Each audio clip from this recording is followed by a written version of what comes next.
So this is my Japanese Grand Prix review where we saw once again same team winning the Grand Prix in Mercedes, but it was a back-to-back win for young Kimi Antonelli, who becomes the youngest driver in F1 history to lead the Drivers' Championship after, which was a bad start, wasn't it? It was a bad start from both Mercedes cars off the line, as we saw the two McLarens and two Ferraris basically overtake them into turn one. Quite worrying for Mercedes, getting off the line, isn't it? But Mercedes obviously turned it around, obviously as expected, with the race pace, wasn't it? They just had better race pace than everyone else.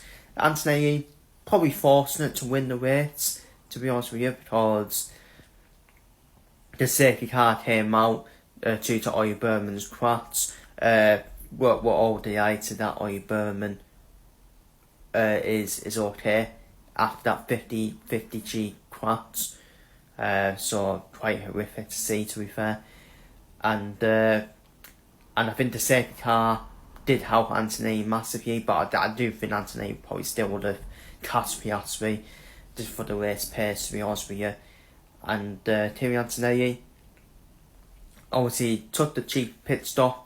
It was basically a free pit stop, wasn't it, after the safety car, and he went on to dominate the race in the end. Also Piastri, a great race for him, finishing second place, great weekend for him as well. Could have been better, could have won the race, but we don't know that for certain, do we? But massive improvements from McLaren, considering their start to the season, and also Piastri finishing in second. Definitely a driver of the day performance from Piastri. You know what? I think it is driver of the day performance from Piastri, even though it could have been more. Then we had the two Ferraris, third and sixth. Lewis Hamilton nowhere near. It was nowhere near going to be near the top four. Could have got Lando Norris potentially. Charles Leclerc obviously finishing in third. Both George Russell. So that is a result, isn't it? That is a result that we probably did not expect. George Russell just struggled all weekend, didn't he? Just struggled for the whole weekend in Japan. And it was quite weird, wasn't it? Because I think Antonelli got off to a bad start off the line. Russell probably got off to the better start off the line, but the roles were reversed after that, weren't they? Norris finishing fifth place, probably the best he could do, wasn't it? Probably the best he could do, but then you could say, well, Piastri finished second, so you would expect Norris to do better if Piastri's finishing second. Max Verstappen, damaged limitation race for Verstappen as he descended to the points and finishes in 8th place. Mr. Consistency per Dadsy, very underrated, the most underrated driver on the grid, finishing in 7th place, above Verstappen as well. In that Alpine, what a job he's doing so far per Dadsy in that Alpine. And then we had Liam Lawson and Esteban Ocon. Great race for both of them then in the points as well. As we saw Hulkenberg and Hadjar, them two could have potentially get in the points. Limcard as well. This didn't go well for him in the race, did it? Obviously Sainz caught a Pinto. Then we had the usual suspects near the bottom: Perez, Alonso, Bottas, Albon. Jan Stroll obviously DNF because that's what Aston Martin do, don't they? Right? If the car can go far, then they'll just DNF the car. And obviously we know about the Ollie Berman crash as well. Speedy recovery to Ollie Berman. Prayers to him as well. At least he's okay. And what does it mean for the Drivers' Championship and Constructors' Championship? Because after this, we've got a 1 month break now from F1. I know people gutted about that, but at the end of the day, there's more important things to life. Because we know what's going on in the world right now, which is terrible to see. But yeah, the Drivers' Championship looks like this. Kimi Antonelli has a 9-point lead over George Russell.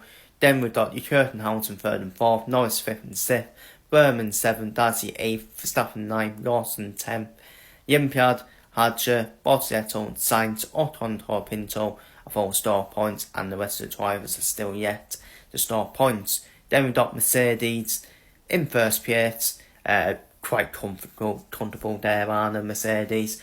And it's going to be a comfortable margin for them as well, winning that Constructors' Championship. Ferrari and McLaren will battle for second place.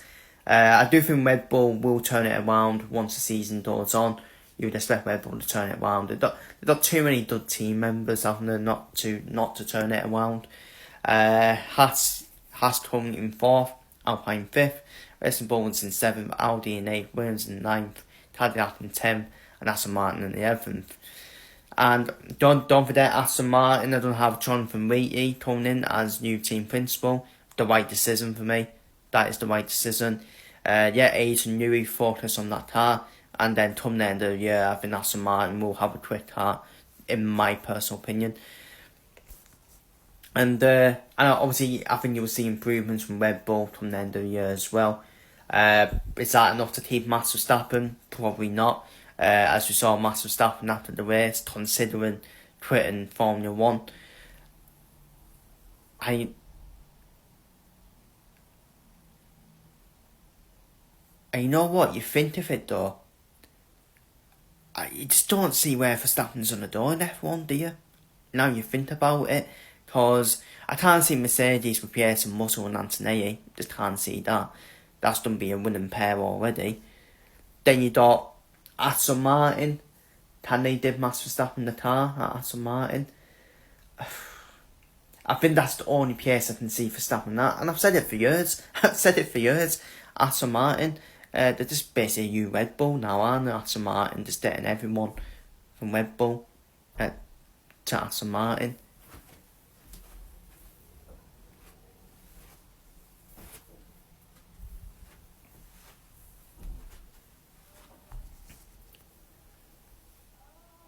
That's what it is, isn't it? That's what it is with Aston Martin. And apart from that, probably the white cars he's been driving. That's probably where you'll see Verstappen next, potentially. So, but yeah, it's going to be interesting to see what happens with Max Verstappen and Red Bull and all the other teams as well, especially in this 1 month break as well.